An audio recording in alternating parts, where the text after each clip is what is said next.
Hey guys, it's Tony Robbins. Listen, I've got a video here for you today that I think you'll really enjoy. I am, for the last, I guess, 9 months or so since the economy took its giant collapse all over the world in different areas financially, I've been meeting people that are trying to figure out what to do financially. And I've brought so many people in business who are trying to figure out what to do. Their customers are responding in a different way. They're hanging on to their money and they're concerned. And so I thought, you know, the traditional approaches to business are not making a difference. What I'm best at is modeling. You know, I've always, when I wanted to figure something out, I go to people that are the best in that area and figure out what they're doing and teach myself how to do that and then teach others to do the same once I've proven it's worked with myself. I said, I want to find the best of the best, and I've been really fortunate over the last, as I say, probably 7, 8, 9 months to have spent some time interviewing and getting to know and becoming good friends with many of the top people in the internet marketing. I mean, people that they're not the likely people you normally look at. I look at them as the new money masters. You know, they're guys that,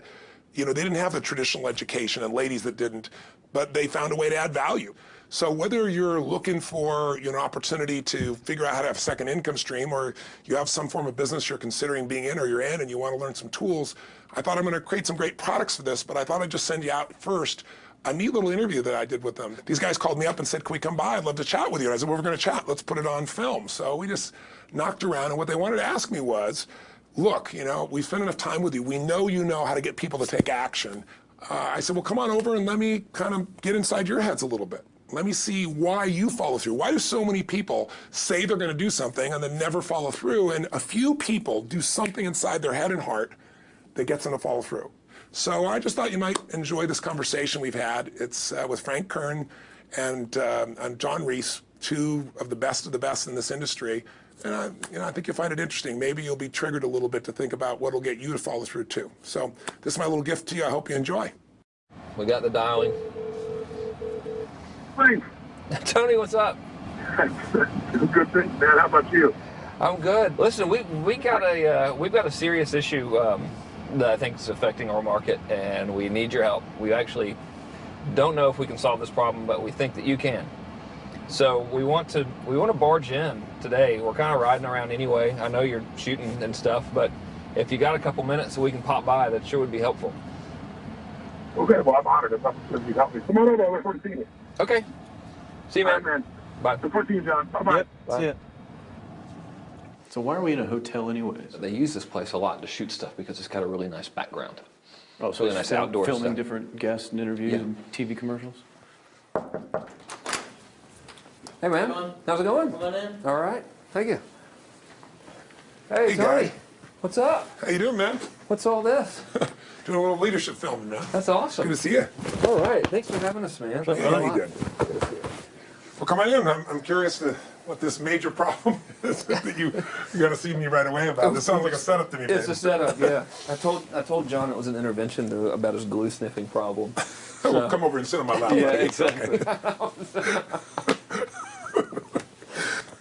So we were doing some talking, and the big problem in our industry, we think, is a bit of a mystery. No one has the exact answer. We were actually talking about trying to figure it out, that, you know, so many people in our market get these courses that, you know, him and I both, for our own respective businesses, spend hours and hours of time, you know, recording these, you know, building these education products, these training products to show people how to grow a business or build a business. But there's this large segment of our customers in our market that we're in that really don't get results. They don't do anything, or they're just, you know, for whatever reason, it's not for them. It's just, you know, we were just talking about how great it would be if there were just, you know, so many more success stories, right? Like If everyone who actually bought stuff, not necessarily just our stuff, but all of the stuff within our community, if the people who bought it, if everyone who bought it just actually used it, you know, and just followed the directions and followed through, how amazing that would be, like what we would accomplish as a community as a whole if that happened. So our challenge is, what needs to happen, what kind of shifts need to happen to get people to follow through, to get people to actually use the products? You're talking about the same mystery that people have of, you know, why does somebody, you know, get that fat or they're out of control and they hate themselves, but then they go have another piece of chocolate? Or, why does the person who's the doctor just told them they have cancer, lung cancer, and said you've got to stop smoking, and some studies show 70% of people keep on smoking. So you're not talking about a minor issue here, right? It's part of life. But there is an answer, because there are people that do follow through, and there are people that never did before, and then they never follow through in their life, and now finally they break through. And that's what I try to focus on, is what those people do. In my case, in the business world, I look at people like you, people like Dan Kennedy. Yep. What do these guys do? Okay, I'm just going to do that to the best of my ability. And sure, it's like, well, oh no, I can't write copy as well as Dan Kennedy, or I don't have as much energy and drive as Tony Robbins. Well, but you didn't start. So what? You didn't start out as Frank Kern. You didn't start out who you are. You started out trying to make how much? Come on. $300. Yeah. A week. A week. $300 right? a week. Yeah. And you failed at that in the beginning, didn't you? I failed pretty miserably. Yes. But it was effortless to fail. It's just like natural. Yeah. But truthfully, you went from $300 to, I remember you said your first time you believed, if I remember, was when you made like $2,500 in like 4 or 5 days when I was on vacation. While you're on vacation. That was when the true internet marketing dream was realized, right. because I sold a downloadable product and I wasn't even there. I didn't have to ship anything. I was like, oh my God, this was so great, $2,500. And to me, that was just a gazillion, because my rent, I think, was like $400 or something. And when you've told me that story before, and you just did it again, and you get you big grin on your face, right. You get more excitement on your face than when you talk about doing 18, than when you talked about doing the 18 million, which I know you're proud as hell of, and you didn't get all the money, but you made 18 million bucks for somebody in 24 hours, right? Yeah. But look at your face.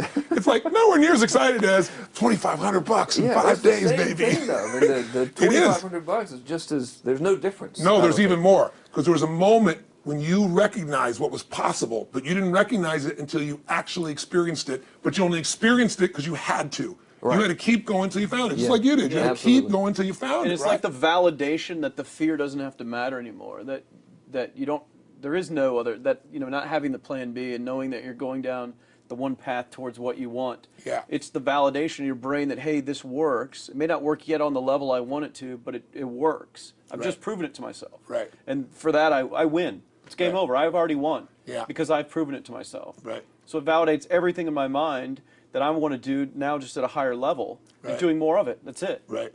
You just now leverage it. You now just stack it. So what do these people need to get started? Why aren't they starting? We all know the answer is fear. But the difference with you guys or me or anybody who's followed through is we're more afraid of what life would be like if we don't follow through than the person who's willing to settle for what they got and kind of hope it'll change and maybe purchase something for the moment and then not follow through on it.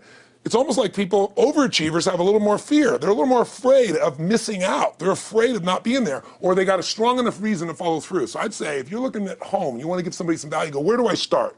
I'm sick of this. That's a damn good place.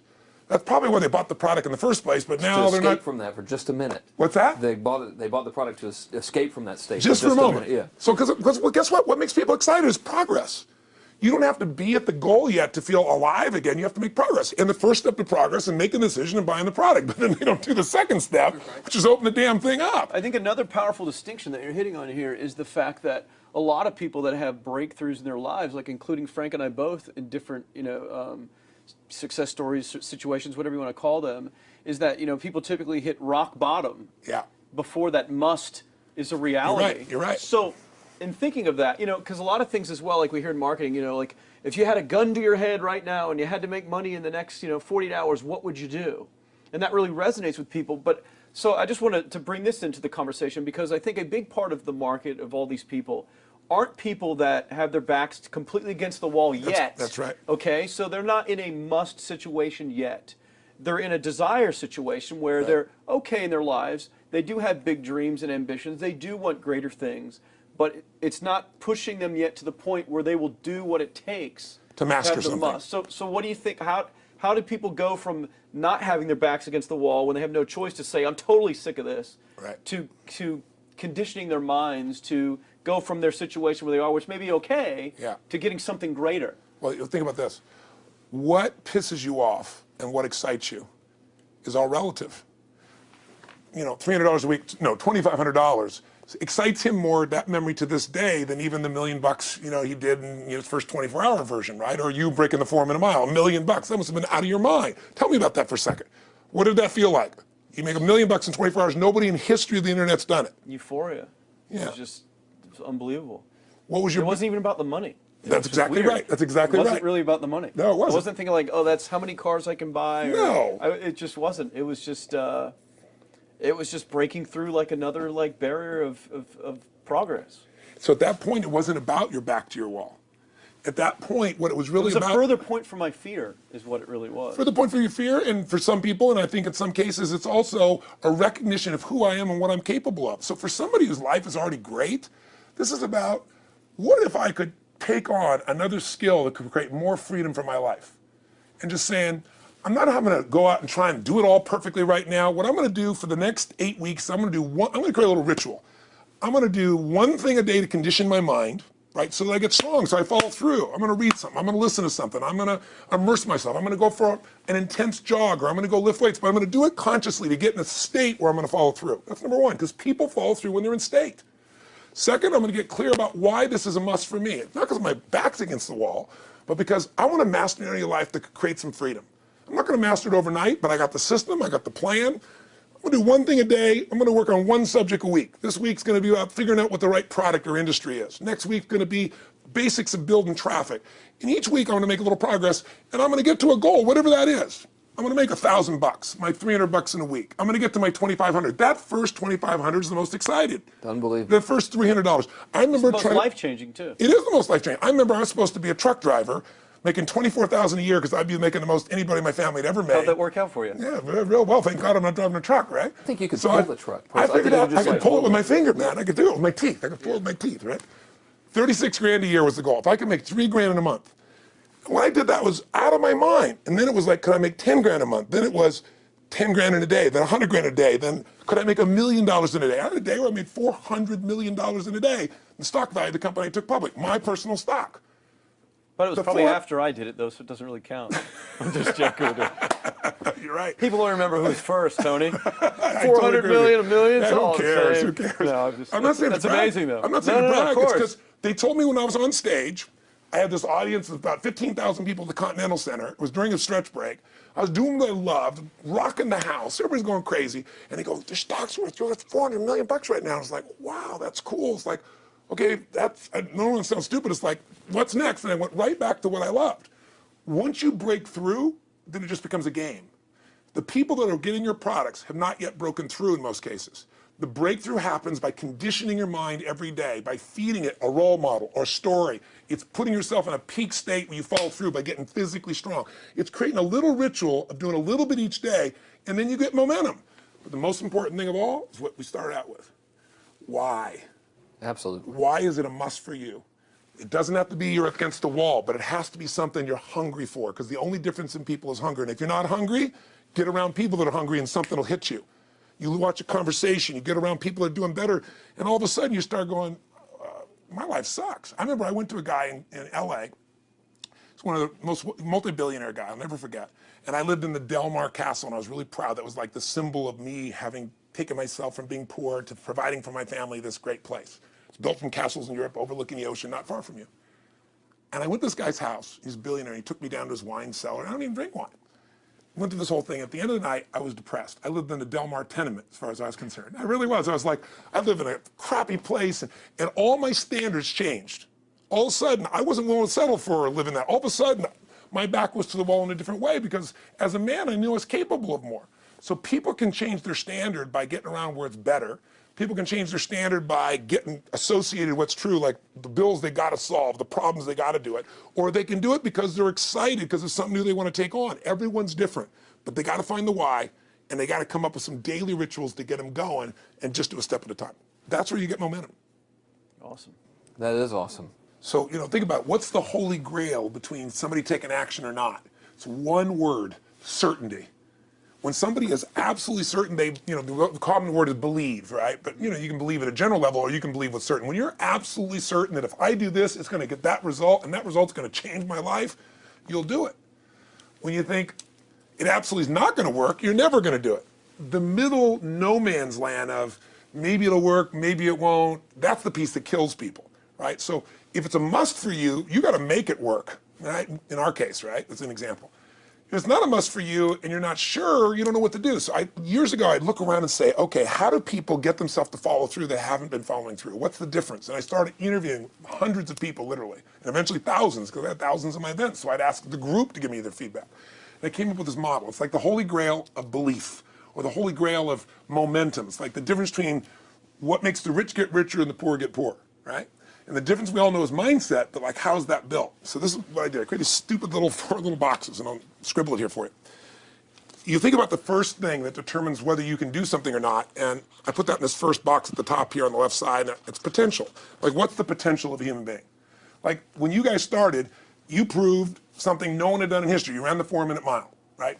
For golly knows how many centuries, they're trying to run a 4-minute mile. Roger Bannister does it. How did he do it? Do you remember? You did it in this industry, right? You made $1 million in a day. No one had ever done that in history, right? After you did it, a bunch of other guys are doing it because it became possible. Roger Bannister didn't just go physically practice. He made a shift in his head. He practiced in his head because he could never achieve it physically, so he had to change in his head first so that the result became certain enough he believed it, and then his body got him through. After Roger Bannister ran that 4-minute mile, within 2 years, 37 people ran a 4-minute mile. Wow. When no one in history had ever done it. Now here's how it works. The potential for anybody getting your product is extraordinary. They could do what you've done as much, more or less. They can do whatever they want to do. The potential's there. The market's proven that. Whether or not they tap into that potential has a lot to do with what action they take, which is the question you came to me with, right? Like, you know, God, they all have potential, but they're not taking action. And we all know that the action they take is going to determine the results they get. That's pretty obvious. So most people have a belief about what their real potential is no matter what you tell them. And that affects how much action they take.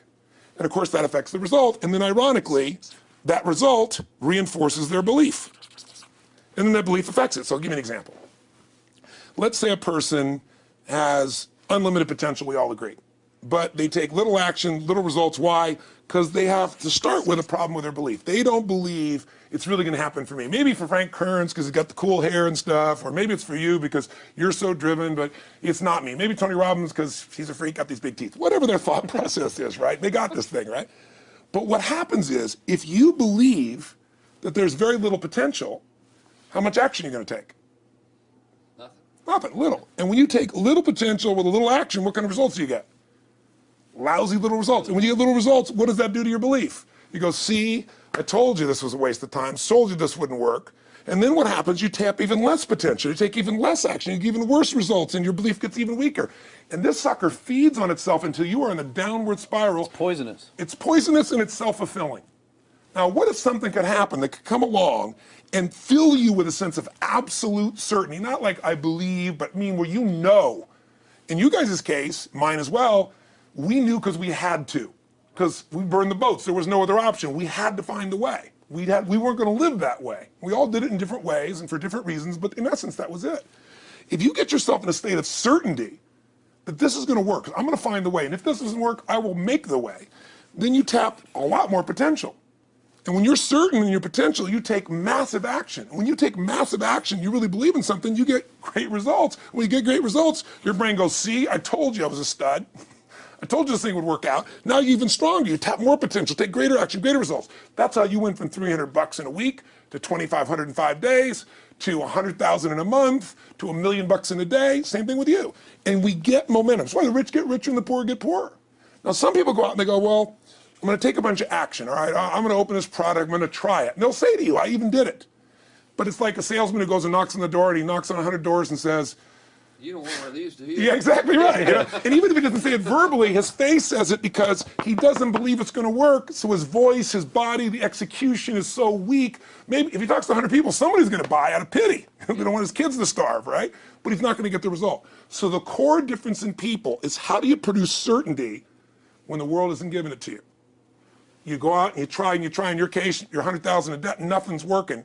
How do you keep yourself going? The way you did it, the way I did it, the way you're doing it, we may not have done it consciously, is we didn't change our potential, that was there. And it wasn't even taking more action. Taking more action with a belief it's not going to work, it's not going to change anything. We got results in our head that made us feel certain as if it had already happened. True or false for you? True. Right? So give me an example so people know I'm not just making this crap up. Well, I mean, just like when I had nothing, I already knew I was driving like Ferraris and Porsches and stuff because I always wanted those cars. I already knew I was going to have them. It was inevitable. Right. I inevitably, that was just my inevitable outcome. But how did you do that? Did you have a ritual? Did you think about it regularly? Was it one time you thought about it, or was it something you had an obsession towards? I had an obsession towards it. I mean, I used to work at a video store, which is the last job I ever had in my life. Thank God. And I used to go to work almost every day, and I used to bring 2 magazines with me to read on my breaks. Entrepreneur magazine, just to read about business and everything else, to read about what other people are doing, look for role models. And I used to carry an Auto Trader with me. And I used to look at Porsches that were for sale. Yeah. And people always used to ask me, what are you doing with that Auto Trader magazine? I'm like, well, I'm just picking out the Porsche that I'm going to buy. Right. Which probably got you a lot of crap. I did. People made fun of me. Sure. I actually had a boss at that job tell me, you really shouldn't do that to yourself, John, because it's very, very likely that is never going to happen. That it's very likely that you're never going to have that car. Yeah. That's the kind of belief he was trying to put in my head. And I was like, no, you don't realize that it's inevitable that I will drive here sometime in the near future with that car when I'm not working for you and drop movies off for you to put back on the shelf. And that actually happened. And it was one of the most fulfilling days of my entire life. And the great thing was when I pulled up in this car, I was in my mid-20s, a car that most mid-20s. What kind of car was it? It was a Porsche 911 Turbo. It was a convertible and everything. It was a beautiful car. It was one I always dreamed of having.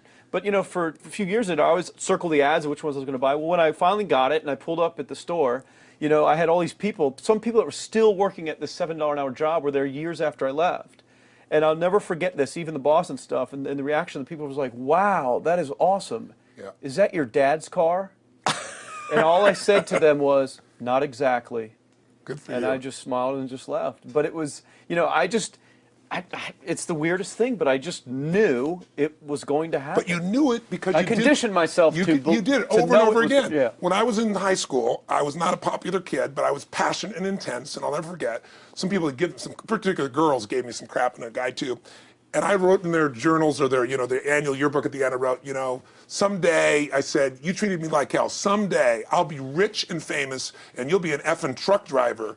And you'll be sitting there, I'll be with with this beautiful woman of my life, rich, and you'll be watching me on television thinking, you wish you would have treated me better. I actually wrote this shit in people's annuals because I went to a 10-year high school reunion when the people showed me this stuff, great. Right? But it's like, I burned the bridges, baby. I was like, this is how it's going to be. So I'll give you a perfect example of this. They did studies, many have been done at this element, where they want to say, how much does the mind affect performance? So take basketball. Now, I've worked with a lot of NBA players and turned them around, and one of the problems many of them have is they'll choke on the free throw line. Well, everybody knows in that case, if you normally shoot really well and now you're not, something's interfering, something's getting in front of your state, some uncertainty, right? Obviously. So they take a group and say, we're going to make them better. How do you make somebody better who's got this mental block? So they take a group of guys and they're going to do free throws, and they do one group where they just practice for 6 weeks. Totally intense practice, and I forget the number of free throws, but they got to do this many free throws every day. Take a second group, and they have them not practice at all. Obvious. And they take a third group and they don't let them touch a basketball. All they do is have them practice in their mind, but the key is it's not practice makes perfect, it's perfect practice makes perfect, as corny as that sounds. So these guys see themselves making the shot every single time, conditioning their mind and body that it's perfect every time. They're not interrupted by a reality that would screw with them. So at the end of 6 weeks, they tally it up, and now they give them a test to see who has the highest free throw percentage, success. What do you guess it's going to be? Well, the obvious person says, obviously, it's not the guys that didn't practice, but which one is it, the mind, or is it the ones that actually practice? I'm assuming the mind. Yeah, you would assume it because it's true. Right. You intuitively know the truth, that practicing's not enough. It's getting yourself so certain so many times that now when you go to do it, there's no hesitancy, and you execute. It's having that absolute certainty that makes you tap your full potential, take massive action, get massive results, be reinforced having stronger belief. This is what makes somebody a star at anything. It's like Jack Nicklaus, the golfer. Yes. He visualized every shot and where it was going, landing right where he wanted it before he ever hit it. Every single time. And what do most golfers do? Every single time. They just take a practice swing and they kind of hope for the best and point in the right direction and hit it. And some of them, if they've had some bad hits, what are they really focusing on? What I don't want to do. Exactly. And that's the same thing here. So I'll show you a little stupid little physical technique for this. So stand up for a second. You guys going to do this with the camera show? So try this for a second. So just put your feet together. And then put your right index finger straight out in front of you like this, okay? And all I want you to do is I want you to just turn clockwise comfortably as far as you normally turn. Just notice where you naturally stop. Go ahead and turn clockwise. People at home can do this too. Keep your feet straight. Notice where you stop. Come back around to me.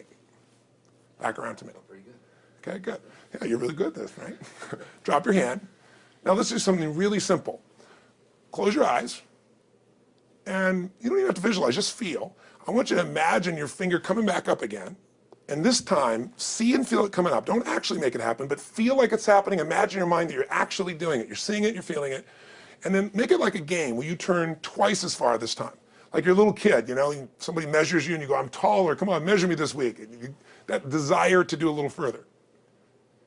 And then in your mind, do it again. Your feet are straight together, and in your mind, feel your finger coming up, see it coming up, and imagine going 3 times as far this time. And then one more time, bring your finger up, and you're like an owl. Your feet are straight, and you turn all the way around, and it comes all the way around to the front. See it and feel it and enjoy it each time like it's a game, like you can't wait to go further.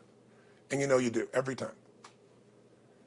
And when you can feel that, it feels good, then open your eyes, and now put your finger straight in front of you, and turn as far as you can comfortably and see what happens this time. Go. Break my back. Now notice, I don't know if the camera's got it, but you don't even have to ask the camera. You can ask yourselves. Come back around. Did you go further this time, yes or no? A lot further. A lot further. 50% further. 50% Yeah, further. How much further for you? About the same. Yeah. The average person will go 25% further. Now here's the question. We're superior. We're superior pointer. There you go. So You know, your right finger pointer. Thank God. So, did you have the potential to turn as far as you did the second time, the first time? Yes. Why didn't you? I didn't believe it, I guess. We have beliefs about stuff we don't even know we have beliefs. You have an unconscious belief about how far you can turn comfortably. The first time I did it, when I pointed straight back, Yeah. I thought that probably shouldn't even go that far, like it was going to hurt me, or that Yeah. I wasn't capable of going any farther. It's like, And how much further did you go this time? And the camera knows pointed over there, That's about over exactly there. right. Now here's the difference. The potential was there the first time, and you took action, and you got a result. But it was 50% less than what you did later on, and the only difference is they changed your belief. How did I change your belief? We didn't work harder on your potential. We didn't take more action. I got you to see the result in advance. I got you to see it vividly 2 or 3 times, that's all. Of going further, and then your brain went, oh, I know what to do. Boom, it went there. Isn't that what you did by looking at your cars every single day and envisioning it? I mean, isn't that what you did when you created whatever the vision was? It was $300, $2,500, $1 million in a day? Yeah, that's what's missing for these people. They're not getting that execution is everything, but it doesn't happen if you don't get the psychology set of a state of total certainty. And you just change that 50% in 3 minutes worth of visualization. And visualization is only one technique. Because I was like losing my balance with my eyes closed, because I was kind of like lopsided. So I got one good visualization in. The rest of the time I was like, I sure hope I don't fall down on camera with my eyes closed. It's going to look really dumb. I don't have to do it. So you don't even have to be good at visualization. You can still get the improvement. So I want you to get, you ask the question, what is that difference in people? This changes people's certainty. People are uncertain they're going to succeed. They want it, but they're afraid. The best way to deal with a fear is get a big enough reason that makes you have to succeed, or condition yourself where you see it and feel it so often that you're certain that you just do it. That's all it really takes. That's awesome. You know, this worked. I was thinking this while you were talking about going to the Sit video down so we store. can hear, I want to hear this and we'll go. You were talking about working in the video store and looking at the Porsches and stuff. I used to drive around in my car, doing the cold calling with the credit card machines. And one way that I would avoid cold calling, the pain of like cold calling and knocking on doors and everything, would be to listen to your stuff and listen to Jim Rohn's stuff. And Wow. just drive around, no particular destination, just to listen to it. And strangely, I still like to drive around. I prefer to listen to that stuff in the car for some Right, reason. it's because it's where you got imprinted. I guess. I mean, it's like, well, just drive up and down the coast and check out the ocean. Yeah. So I would drive around, and I would envision myself holding those types of seminars. Wow. And teaching people that kind of stuff. And 3 weeks ago, I was teaching a seminar in San Diego, and I was talking about beliefs and envisioning things, and I had to stop. And I shared with the audience, I was like, you're not going to believe this, but I actually used to envision this very moment of me Wow. talking to you right now. So Wow. it really, really works. Wow. Definitely works. Makes a difference, I'd say. I'll tell you what, I worked with Andre Agassi in 1993, I think it was. He'd been #1, he dropped to 32nd in the world, and he was literally ready to quit with no exaggeration. His father was managing him, and he was so angry with his life, and he went through some, I think, wrist surgery at the time, and he's working on his swing, and he was dating Brooke Shields at that point. They weren't married, and not his current marriage, obviously. And so she said, you got to come see Tony. She goes, I don't need motivation. He goes, he's not motivation, man. He's strategy. He'll show you how to make that shift in your head. So he comes. I work with a guy. In the beginning, he's saying, do your magic stuff. Like, oh, yeah, great, thank you. And I said, tell me, if you ever hit a tennis ball perfectly, and I'm trying to get him in the zone to remember that time, like you visioned, where he was perfect at it. He goes, of course I have. And I get him vision over and over again. And finally, he's in the zone. He's feeling that again, right? He's seeing it, and he's feeling certain, and the swing is going perfect. And I said, how's that feel? He goes, it feels perfect. I said, but are you thinking about the swing? You're not thinking about the swing. You're not thinking about how to do it. You're just seeing the result you want so vividly that it's there. So all I did was train him how to go in that state over and over again. He won the next weekend. The second weekend, he came in second. Within 6 months, he was #1 in the world again. And he gave me unbelievable credit. But all it was conditioning the mind. You did it with tape, so did I. We were just talking about this earlier, Pam and I used to go when I was 17 years old down in downtown Los Angeles, this place called Night Education, K-N-I-G-H-T, like at the night. And I'd save up all my money, work as a janitor, and I would get these tapes and listen to these things over and over and over again. I went there for years, and I didn't have enough money, and I leveraged everything I had, but I knew how to train my mind. It's the one thing I knew how to do. This man's name was Mario. I saw him in his 80s. He obviously knows how my life turned out and was very proud of the role he played in that process. He used to tell people the story. This guy's the real thing. He didn't just start out this way. This is how Tony did it. He listened to these tapes. He conditioned himself, right? This is the real stuff. He passed away a few years ago. I'm calling his house, and he passed away, and his daughter was there, and she wanted to share with me that how I touched his life and so forth. But the best thing was, I thought, you know what? I want to get those tapes. I want to get that stuff that conditioned. I want to go back to that moment like you did of, that moment was visualizing, now I'm living it. And she said, he left all this in his will to you. So I have all these tapes now that are from the time when I originally went through, and I'd go to sleep and have these sleep tapes that conditioned my mind to believe that I could succeed even when I was sleeping, or to build energy in my body. And anybody who wants to succeed has got to know it doesn't just happen. You can buy a product, but you also, with that product, have got to condition yourself. You got to make it a must, and you got to get a ritual. And if you do it, whatever you used to dream about you thought was so huge, you'll just live it. You'll live it like you lived this yesterday, like we're all living the life that we envision. Because we had to, and because we played this game with our head. We got the belief to be real by seeing it enough times and feel it enough times till our brain believed it, and then it made it happen. Which raised the potential, which made us take more action, which got us better results, which raised our beliefs again. That's right. And then that's why the rich get richer and the poor get poorer. So instead of bitching about it, change it. And this is how you change it. It's like a self-fulfilling prophecy. Completely. It's pretty easy to change. Just that one simple exercise was amazing. I'm still like, holy crap, I wonder what else I can do now. But look what most people do. Most people do the opposite of that, right? They get the product, or they think about doing it, and what do they envision? It's not working. That's right. The excuses. So they vision it not working. As soon as they envision it not working, they feel uncertain. As soon as they feel uncertain, how much potential they tap? Little, if anything. And so they send back your product, and they didn't listen to the damn thing. And guess what? What does that do, by the way? They make that as another lousy result in their life. I didn't even follow through on that, and they believe even less. This process is the Holy Grail. It's where the whole game changes, and anybody can do it, and they can do it in a few minutes. And if they do it a few minutes each day, then they get a different life. They do it a few minutes one time, their life changes for the day. We're defined by our rituals. Everybody's got rituals, certain things they do every day. And what we three have in common, and anybody that I know of who has a life that they're living that was once a vision, is we saw it again and again and again, even when it didn't work, even when you lost 100 grand, even when I'm working as a janitor. There was something we would not give up on. And if somebody watching wants to change their life, they got to decide what they won't give up on, and then put themselves in the state of momentum by a couple little rituals. That's all it takes. And I think especially when it comes to anything related to making money, like making money products or promises or courses, people are so inundated with scams and all this garbage, true garbage, that their natural thinking is that they're so skeptical. It's like they fall into the conditioning of, well, if anything's ever going to work, that thing has to prove it to me before I believe anything. So when they go to approach the thing to make more money with, they're like, well, I'm starting at zero, and this thing has to prove to me that it has any potential at all before I believe that it will. Don't you agree with that's the case? Unfortunately, I agree it's the case, but here's the truth. When somebody says to me, in my business even more, because a lot of people think I'm a motivator. I hate that term. That's never been what I've done. I do believe in energy, and I'm passionate. They see 10,000 people in the room rocking, they go, oh, he's motivating them. I believe in peak state. You get a top athlete, you get in a concert, and you get in state, right? The problem is, to defend themselves so they won't be disappointed again, they lower their expectations. So someone will say to me, well, I'm skeptical or I'm pessimistic. And my response to them is, no, man, you're gutless. It takes no guts to be skeptical. You don't have to have any capacity to be a critic.